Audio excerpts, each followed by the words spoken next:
Hi guys, welcome back to our channel, and in today's video we are going to discuss find all the lonely nodes problem of LeetCode.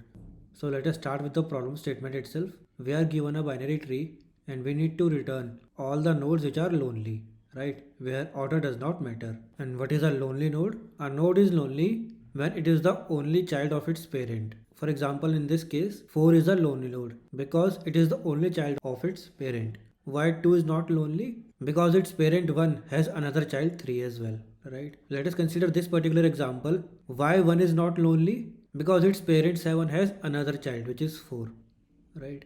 Why 5 is not lonely? Because its parent 4 has another child 3.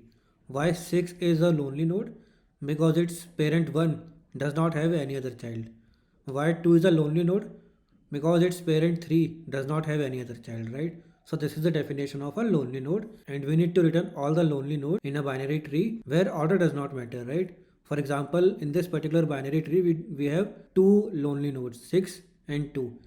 So 6 2 or 2 6 both are valid answers, right? So let us check third example given in the question. Why 33 is the lonely node? Because its parent 55 does not have any other child. Why 66 is a lonely node? Because its parent 88 does not have any other child, right? Why 99 is not a lonely node? Because its parent 11 has another child. So guys, let us start with the intuition itself. I have taken an example of binary tree where 6 and 2 are lonely nodes, right, which are marked in red. Suppose while traversing through the tree, I reach at node 4 and I can see here that this node has two children, right, 5 and 3. So these two children 5 and 3 will not be lonely. Why? Because a lonely node's parent has only one child, right? So these two nodes will be not lonely.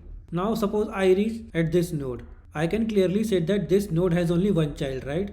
So that particular child will be a lonely node. Suppose I am at node 5. This node does not have any child, right? So there is no question of its children being added to the lonely nodes list. Now suppose I am at node 1. I can clearly see that it has only one child and hence that one particular child will be added to our lonely nodes list. So summing this up, for every particular node, I will be having three cases. Either it is a leaf node, means zero child, one child or two children, right? If it is a leaf node, there is no question of its children being added to the lonely nodes list, right? Because it does not have any children. If it has only one child, it can be a left child or right child. If a particular node has only one child, then that child will be a lonely node. If a node has two children, then those two children will not be lonely, right?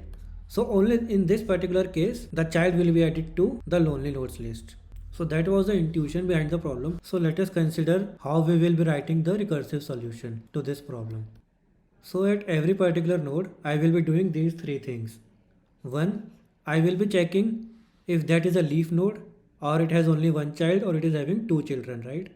If it is having one child, I will add that child to the list of lonely nodes. So check if that particular node has only one child or not.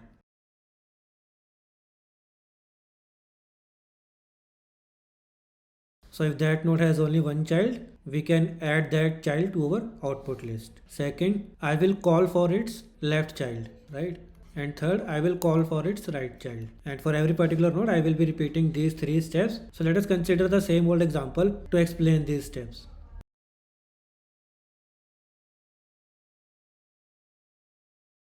And also create a global list where we will be adding our lonely nodes, right?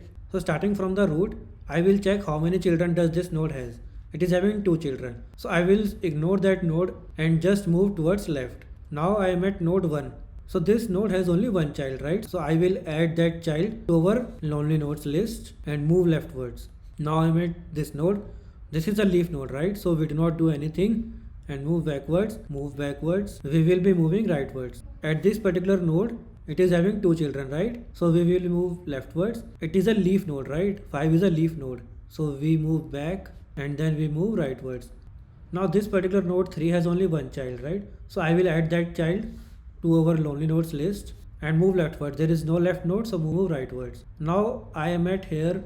This node is a leaf node. So we will move upwards, upwards, upwards, and this is how the recursion will be completed, and we will simply return the lonely nodes list. So guys, let's move towards code walkthrough. So as we have discussed, I have created a global list to hold our lonely nodes. Now this function does nothing but initializes our list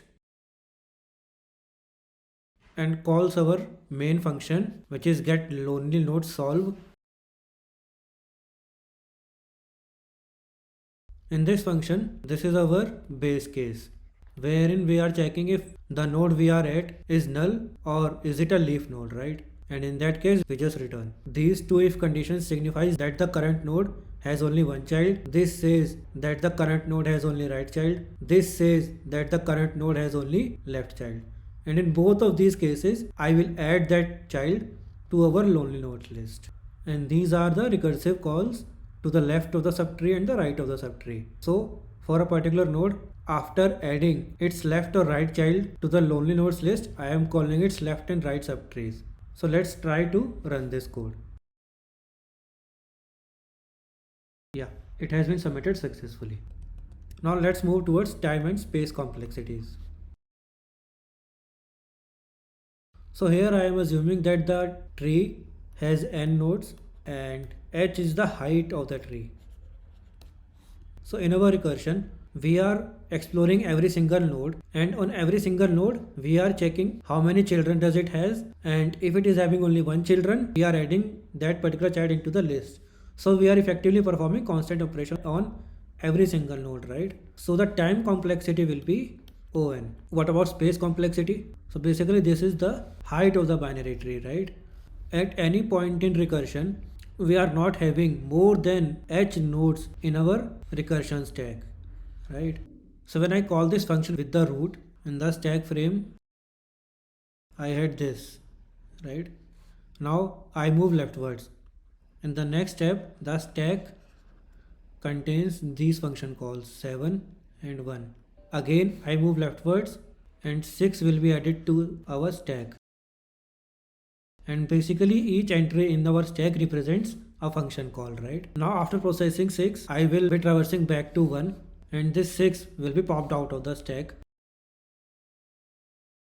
Now 1 does not have any right child, so I will be moving upwards and hence this 1 will again be popped out. Now I will be moving rightwards and 4 will be added to our recursion stack. From 4 I will be moving leftwards and hence 5 will be added to our recursion stack. 5 does not have any left child or right child, so I will be moving upwards and 5 will be popped out of our stack. Now we will be moving rightwards and hence 3 will be added to our stack. 3 does not have any left child, so I will be moving rightwards and 2 will be added to our stack.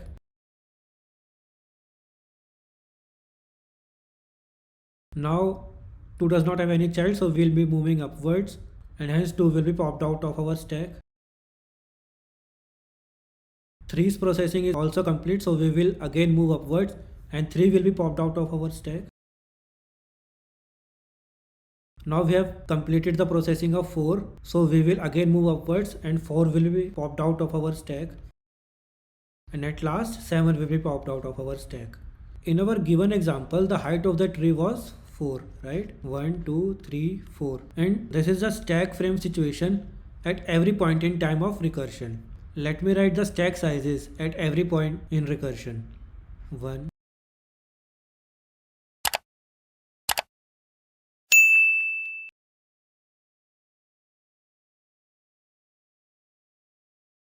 So as you can see, at any point in time, the max size of our stack frame was 4, which is equal to the height. So our space complexity will be big O of h, where h will be the height of the binary tree, and this height generally varies from log n to n.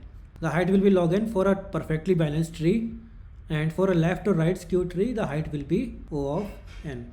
Right, so that was the space and time complexity of our solution. So guys, that's all for this particular video. Please do subscribe so that you do not miss any other upcoming video.